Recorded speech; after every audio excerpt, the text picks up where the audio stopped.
And good morning. It's 6:38, and with me is Nathan Pabon. He is running for your aldermanic district number 15. You want to be Alder?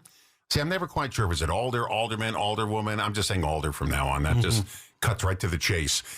So thank you for coming in, by the way. I do appreciate it. Thank you for the invitation. Okay, and this is your first time running for public office? It is. Why do you do it? I ask everybody coming in, why do you run for public office? It just sounds like people are going to go nagging on you. They're going to recognize you in the supermarket, in the restaurant. You'll be having dinner with your wife, and all of a sudden somebody comes up and says, hey, there are noisy cars coming down my street. What are you going to do about it? And right when you're having a nice romantic dinner, why would you want to get involved with this stuff? Well, I think I'm the seventh of 7 children, so I'm used to a lot of bickering and back and forth. Yeah, so that's part of the reason. I mean, for me, Racine just feels like home. So I've lived here now over 12 years, and I see a lot of potential in our city. I see a lot of things that we're doing well, a lot of things that could be better. And I want to make sure that my city is here. Our city is here to continue on for the next, however many decades, just so everyone can experience the city on the lake. Okay, so a little background on yourself. Where are you from originally? I was actually born in Largo, Florida. So my parents couldn't decide whether they liked Wisconsin or Florida better. So we moved back and forth several times. In fact, my sophomore year of high school, I went to 2 different high schools in Florida and 2 different high schools here in Wisconsin. We originally moved back to Kenosha. I went to Tremper for a couple months, and then we ended up coming up into Racine, and I went to Horlick and finished high school there, thankfully. But ever since I got back and we got into Racine, I just told my wife, I said, I don't know what it is. It just feels like home to me. So is it tough switching high school? See, I didn't switch. My high school, when I went, 9th grade, I graduated the same high school. Mm-hmm.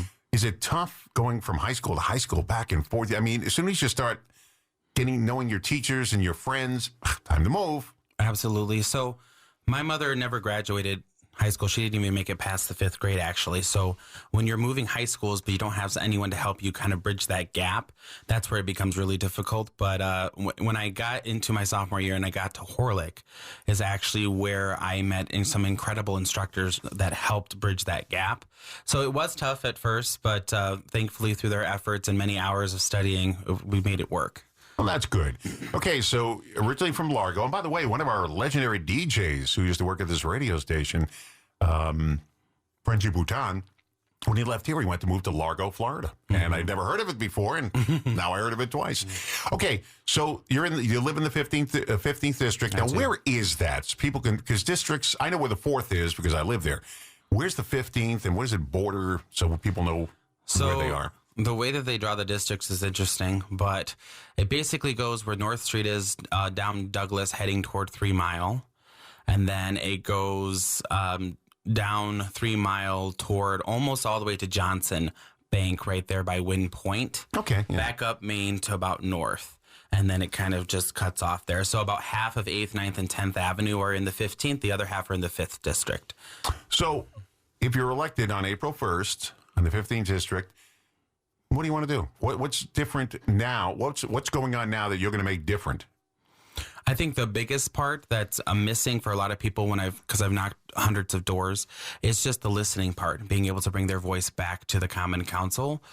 So the biggest thing that's going to be different is going out and actively seeking that input from constituents, because that's not happening now. And it doesn't just start and stop because campaign season's on. That's something that we need to be doing all the time. And then working in collaboration. Again, once we get that input from the citizens, how do we do that? How do we work together to achieve the things that are facing the community? Do you think it's going to be different if you're elected? Because I know you can promise, there was an old TV commercial, promise her anything but give her arpege. It was a perfume commercial. I mean, I know that a lot of people running for it will promise anything, and then when they get in, they kind of the same old, same old. You plan to break that mold or what? Well, absolutely. That's the difference. And I've told people before, and in the other interviews I've done, I'm not running to be a politician. I don't want to do that.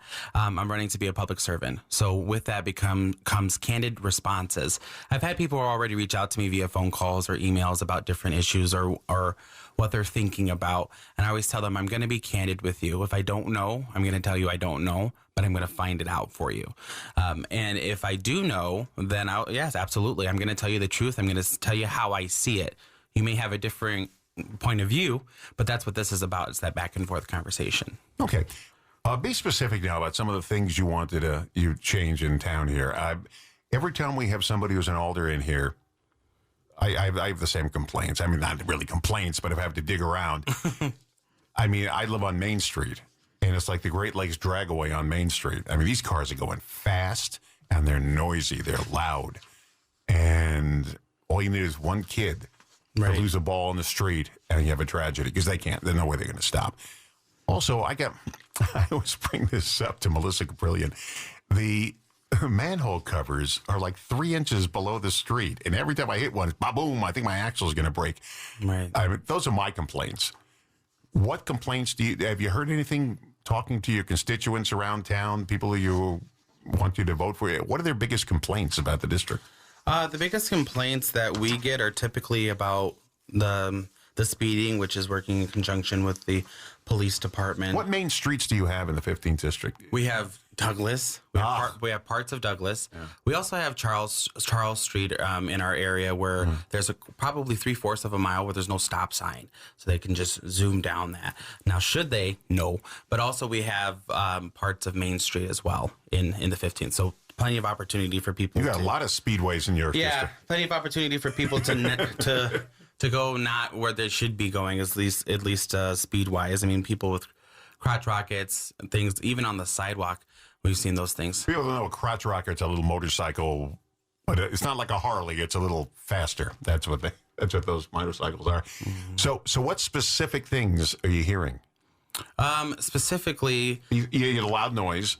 Right. We got loud noise, but we also got a lot of people worried about the current financial state of the city, whether they think it's going to be declaring bankruptcy in a couple years or not, or they're worried about downtown and how that is kind of the heart of our city and how people and businesses keep on leaving. They're also worried about not having their voice heard on the Common Council, whether that be no communication with the Alder, not knowing who the Alder is, or how they go about contacting people to get things done. So coming to downtown, I pass downtown coming and going every day. Right. That's where I go to work. Mm-hmm.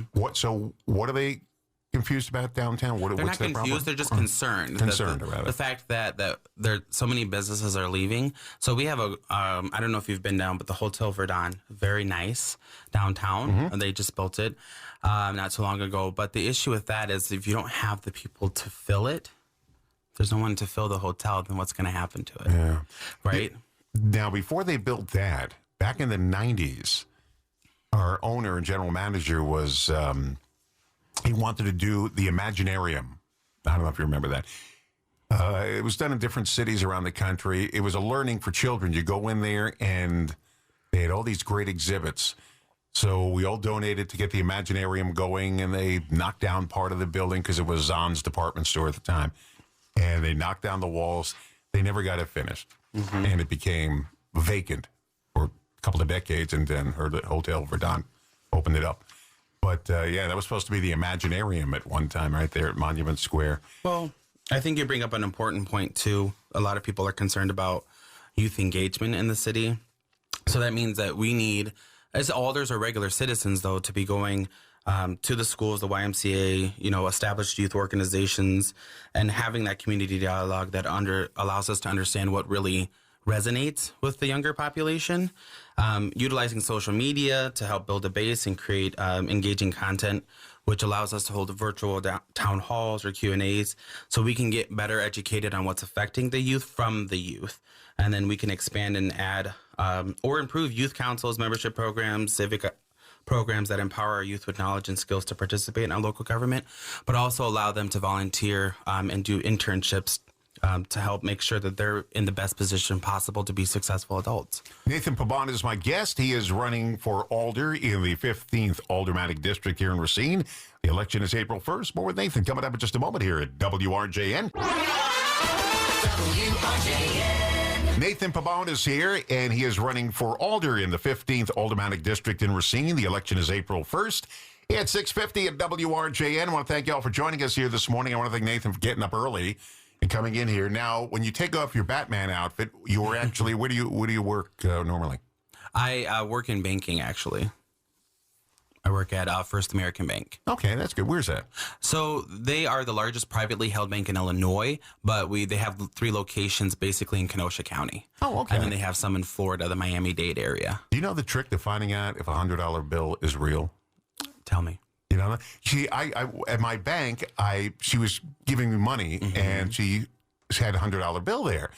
And I said, how do you know if that's real? And she said, well, you take a marker. I said, no, you don't take a marker. I'll tell you how. You have a $100 bill on you? No. Okay. You'd be surprised how many people do, though, if I ask that.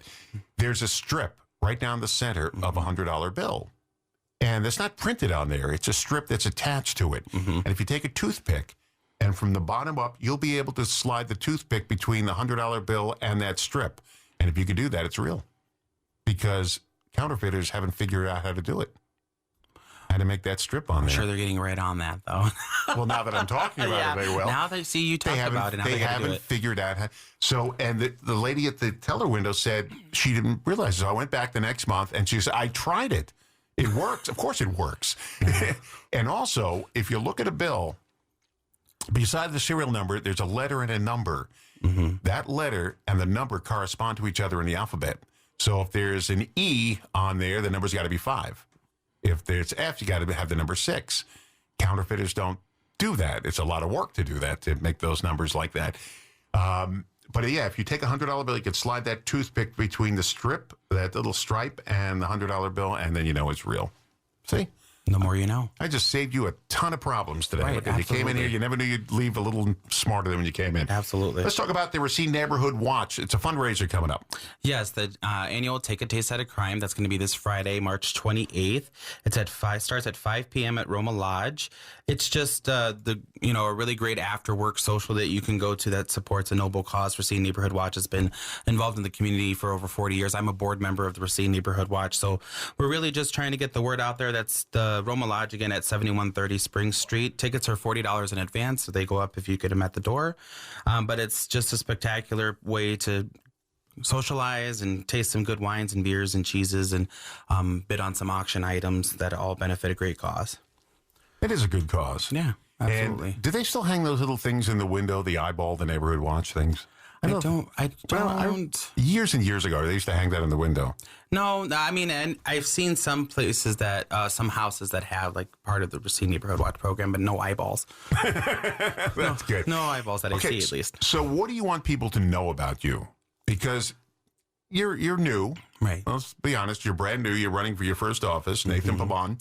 And what do you want people in the 15th district to know about you? Well, I'm new to running for office, but I'm not new to the Racine community. So I would really want people to understand that the difference is again, I'm not running to be a politician. I'm running to be a public servant. And I want to do the best I can, obviously, to help our community go forward. But when I tell you I want to hear your response, I want to work in collaboration, I actually mean it. My wife and I were fostering 2 of my nieces right now. We have a good boy at home. His name is Tyrus. Speaking of which, the girls should be up right about now getting ready for school. So hopefully that's going according to plan. So I want them to understand that what I say, I mean. Again, I'm not running, where I promise you the ocean and give you a glass of water. Very realistic. I like that. I'm going to write that down. I promise you the ocean, give you a glass of water. I'll trademark it. No. So I'm not running to do anything like that. I'm second homeowner in my family. My parents on disability. I went to Gateway Technical College, got my degree in business management from there. I'm rooted in Racine. So when I tell you these things, I'm not blowing hot air. I'm not blowing smoke. I'm being very candid, very honest that we have a lot of work to do. We have a lot of great things to offer, and we can only get it done if we work together. I always ask candidates running for office to say something nice about their opponent. In your case, it's Corey Sebastian. Say something nice about her, and then maybe a criticism of her. Let's start off. Say something nice about her. I think that Corey is a very hard worker. She has a great restaurant, Sebastian's in Caledonia.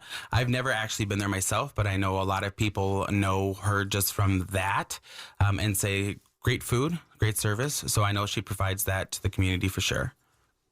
And a criticism. Something you'll do better than she's doing. Listen to the constituents, actually be out there knocking on doors, talking to people and getting their input.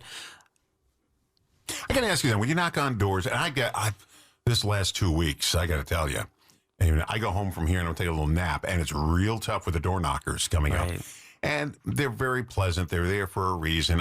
I always open the door. I take whatever they're doing, and I talk with them for a second, and never slam the door in their face or ignore them, because they're doing something they really believe in. They're running the streets, and it's a tough thing to do.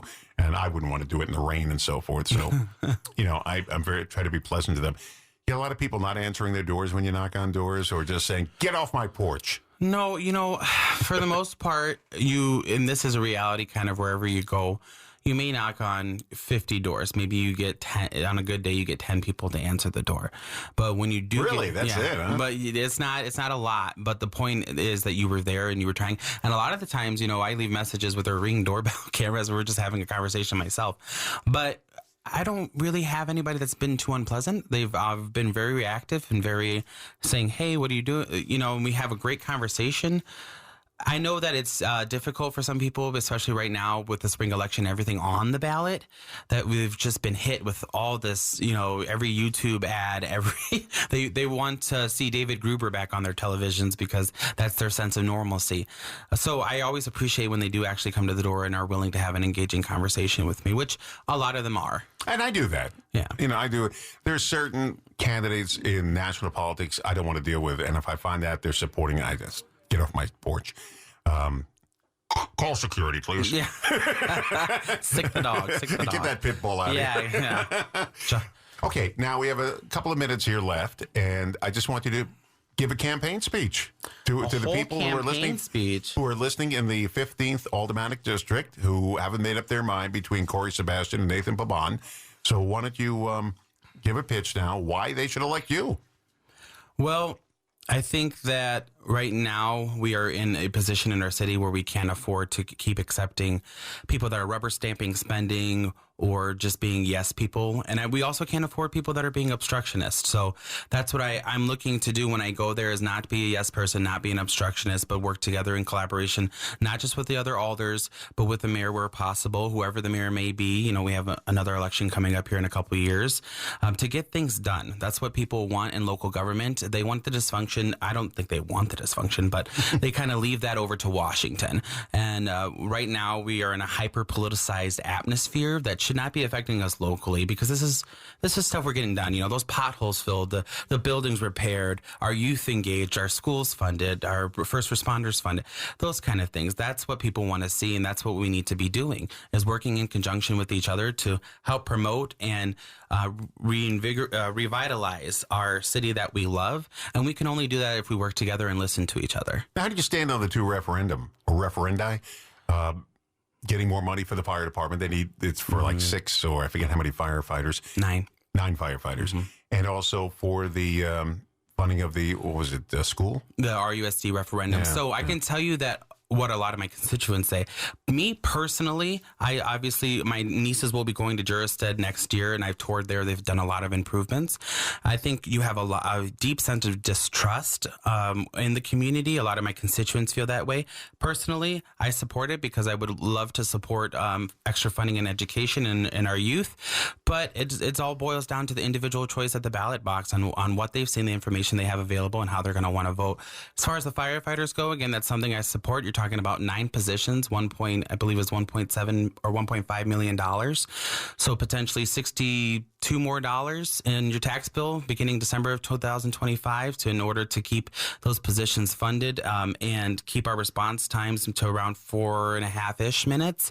I mean, if you're thinking about it, you're watching your house burn an extra 2 minutes. I was about to say, it doesn't mean anything to anybody until your house is on fire or your neighbor's house. So, and I think that allows them to still be active in the community and work on that fire prevention and safety and do the things that they're doing, get the latest training, the latest equipment to make sure they're safe and they're keeping us safe. So, well, good luck to you. Yeah, thank you very much. Nathan Pabon, he is running for the Alder job in the 15th Aldermanic District. The election is April Fool's Day. April 1st. No, tough day to have an election. April 1st. And good luck to you, my friend. Thank you. Very nice to have you in here this morning.